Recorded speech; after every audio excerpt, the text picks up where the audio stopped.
So worksheet 31, definite integrals. That means with limits. So integrals with limits and u substitution. So in warm-ups we did limits, and we just got through a bunch of u substitution. Now we're going to put the two ideas together. So you know how to do both of these things. You just haven't done a problem where they're both involved. Let's do number one together.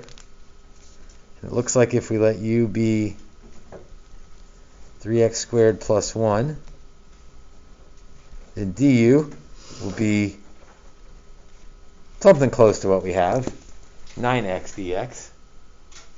So again with the, wait, well, I messed up something, didn't I?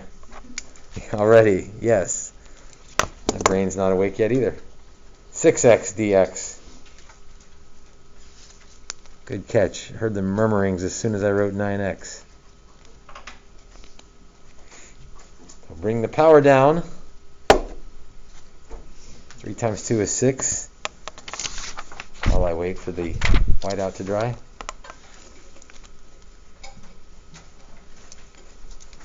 So this is u cubed. What do I need to do to fix the rest of it to make it equal du? I need a 2 in there to make it get to 6x. So I'll just put a 2 in there somewhere. Now that's not legal if that's all I do, right? I can't just attach a 2 to that. So what do I do to balance that out? Put a 1/2 out front. And then 6x dx, all that together is du. So far it's just like the u substitution normally is. Find u, figure out du, kind of make it work. I guess we could keep going. Let's fix it now. These limits are x limits, right? From x equals 0 to x equals 1, because everything was an x problem. But now this has turned into a u problem. So I don't want x limits anymore, I want u limits. So I need to change my limits from x things to u things. Well, u is 3x squared plus 1. So the top limit, well, it doesn't matter which one we do first. The top limit is 1. Well, is x equals 1. So I'll plug that in for x to get the top u limit. So 3 plus 1 is 4.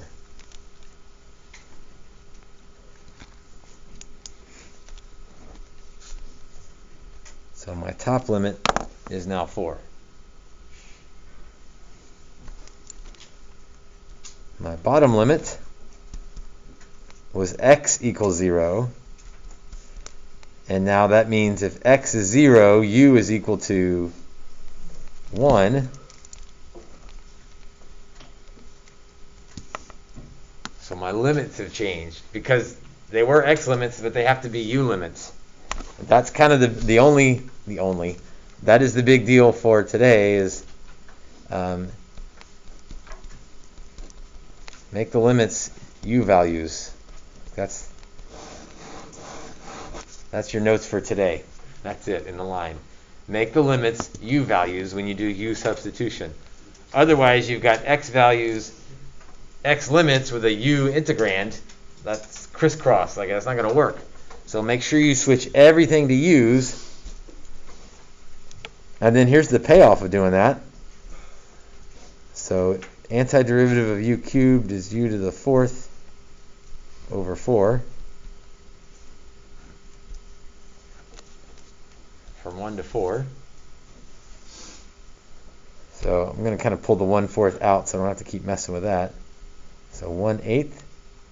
And when I plug in my limits, I can plug in u limits. I don't have to go back to the x stuff because I already have this.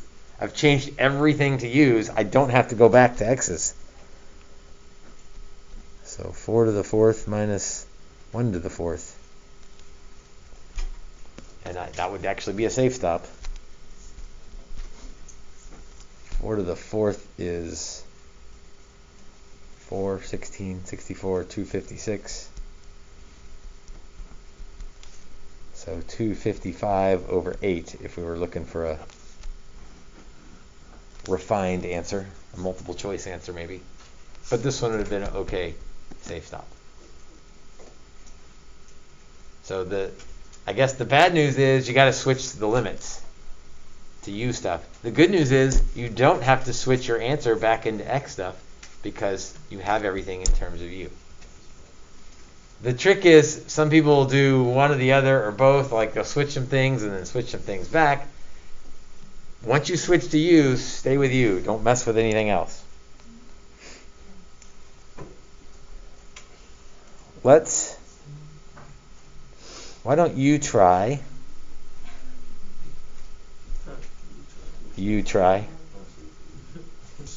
Why don't you try number 2? And then we'll go over it in a moment. Try number 2. So there's our U, du, U of 3, U of 9.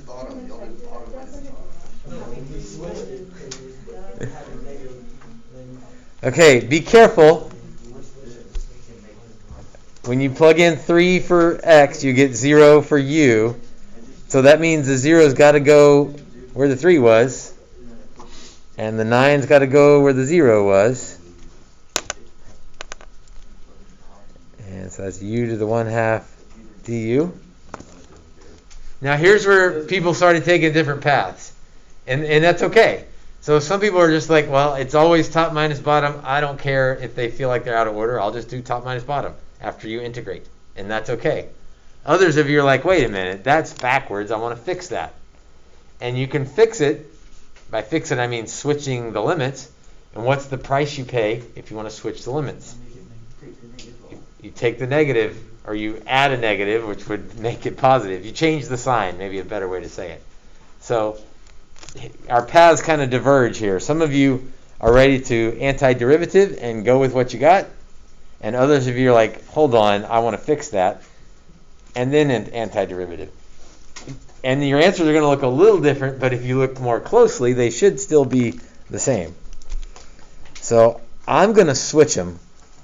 So I'm going to go 0 to 9, and the price I pay is that it's not negative anymore. There's 2 negatives is a better way to say it. Now that looks a little cleaner to me. If you don't want to mess with that, then that's fine. Increase the power by 1. Divide by the new power. So times 2/3. And we're going from 0 to 9. Or you're going 9 to 0 if you got a negative out front. See, the 2's cancel.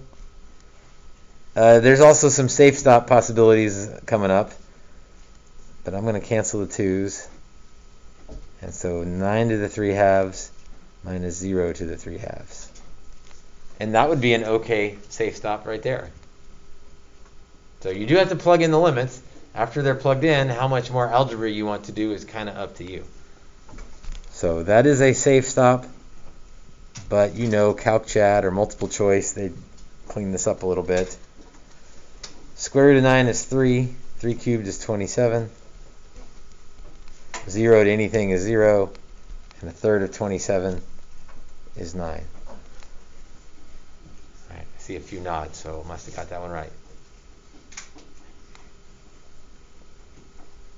So it's the same stuff that we did last week, except you got to remember to switch the limits into U stuff, since you're switching everything else into U stuff.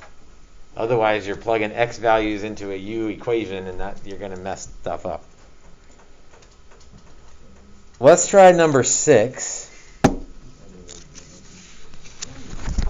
Because there's an A in there, and that just seems weird, and a B. Yes. Well, all that's true. It is confusing. There's X, an A, and a B. But we're antiderivatizing this thing with respect to X. So that means that A and B are constants for this problem. So we can handle this. What do we think U should be?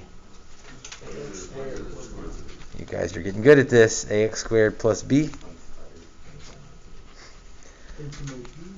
Well, maybe I see if I spoke too soon. What's du if u is ax squared plus b? 2x. 2ax. 2x. One of you is correct. You bring the 2 down. The a is still there. So 2ax. I forgot it's a constant. And speaking of constants, b is a constant, so the derivative of b is 0. Dx, thank you. So I need to adjust this a little bit. It needs a 2a. And that's okay. I can put a 1 over 2a out front since it's a constant. Antiderivative of u to the 1/2 du.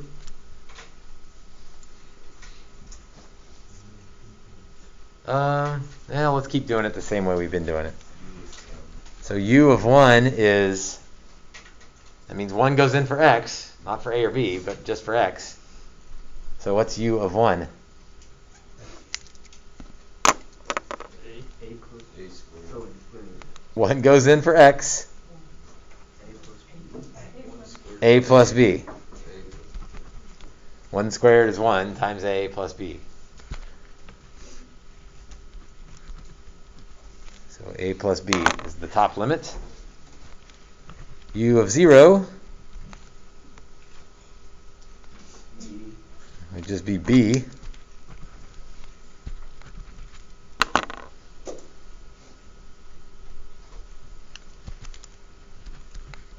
So 1 over 2a. Increase the power by 1 times 2/3 from b to a plus b.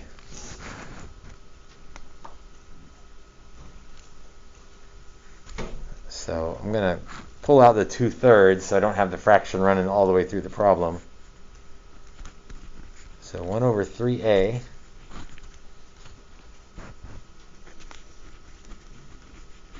a plus b to the 3/2 minus b to the 3/2. And I don't think I can do anything more than that. So that's my answer.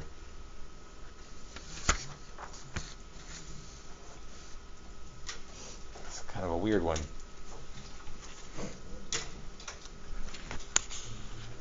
Let's do one more together to get you started on, let's do number 10.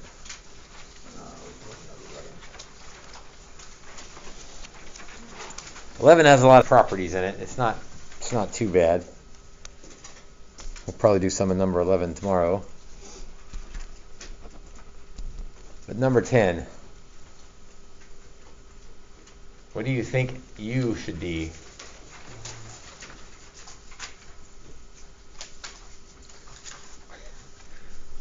X. Doing a long guess. Which one? X. I don't know if I said this yet last week, but you never let u just be x. Because the only thing that will change is it'll change all the x's to u's, but it won't change anything. So you'll still have the same problem, just with u's instead of x's. Square root of X, I guess. And if you let u be sine of square root of x, well, look what would happen. If u is the sine of square root of x, then du would be cosine of the square root of x. There's not a cosine, so we already know this is messed up. We need to do algebra. So and then it gets even worse from there. So let's don't go with sine of x because there's no cosine. So let's try square root of x. I'm going to rewrite that as x to the 1/2 because I don't like taking a derivative of a square root. I'd rather derive a power. So 1/2 x to the negative 1/2 dx.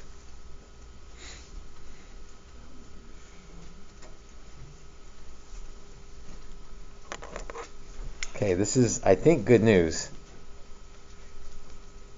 So the square root of x is u, which means I could put the bottom one as the square root of u as well, but then my dx would be messed up.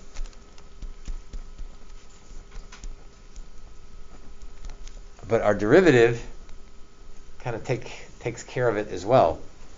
So if I just put a 2 on that, then all of that is du. Well, then I need a 2 out front. But we can mess with constants. Don't mess with x's, but you can mess with constants. 2 integral of, we'd have to mess with the limits, sine of u du.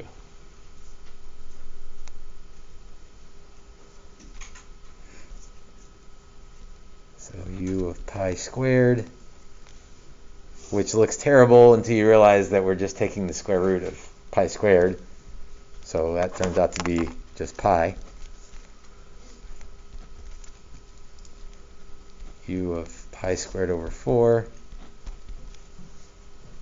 So the square root of pi squared over 4. Pi over 2.